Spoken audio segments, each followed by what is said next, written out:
আসসালামু আলাইকুম। কিছুক্ষণ আগে প্রায় 11:40-এর দিকে আমি ছাত্রদল কেন্দ্রীয় সংসদের দপ্তর সম্পাদক জাহাঙ্গীর আলম ভাইয়ের ভেরিফাইড কৃত ফেসবুক পেজে একটি শোকজ পত্র দেখলাম। সেখানে আমার নাম উল্লেখ করে আমাকে শোকজ করা হয়েছে। এরপর থেকে ঢাকা বিশ্ববিদ্যালয়ের বিভিন্ন শিক্ষার্থী, সাংবাদিক ভাইয়েরা, সারা বাংলাদেশের ছাত্রদল নেতাকর্মীরা আমার কাছে বারংবার জিজ্ঞেস করছেন, ফোন করছেন কেন আমাকে শোকজ করা হলো।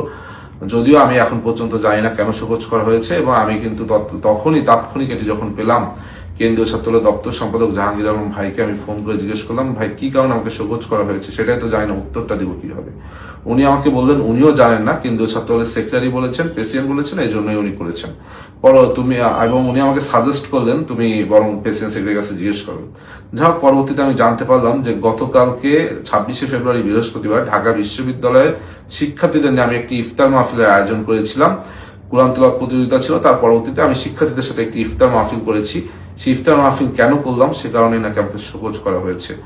আমি আসলে ব্যক্তিগতভাবে আমি গতকালকের আয়োজনটি এজন্যই করেছিলাম, যেহেতু এই দল বাংলাদেশ জাতীয়তাবাদী ছাত্র আমার প্রাণের ছাত্র সংগঠন, এই সংগঠন বিগত দিনের ডাকসুতে আমাকে জিএস পদে মনোনয়ন করেছিল, এবং শিক্ষার্থীদের ভোটে আমি প্রায় 5,500 ভোট পেয়েছিলাম।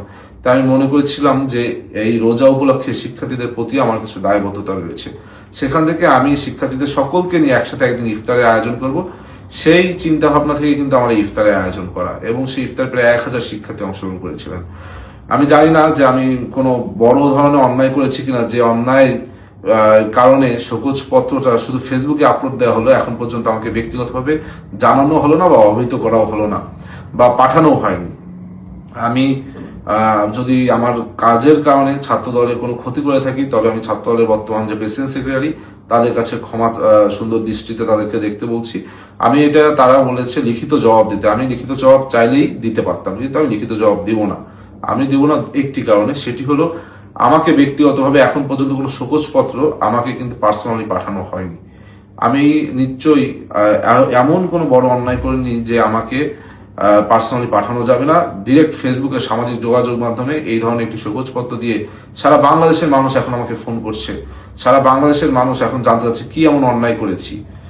সুতরাং আমি আজকে আর কিছুই বলবো না। আমি কেন আমাকে শোকজ করা হয়েছে এই বিষয়টি জানালাম সকলকে, এবং আমি যদি এই কাজের কারণে, যদি আমার ঢাকা বিশ্ববিদ্যালয়ের শিক্ষার্থীরা, সব থেকে বড় কথা ছাত্র দলের সকল পর্যায়ের নেতাকর্মীরা যদি মনে করে আমি অন্যায়, তাহলে অন্যায় মাথা পেতে নিচ্ছি, এবং এই অন্যায়ের জন্য আমি ক্ষমা প্রার্থনা করছি।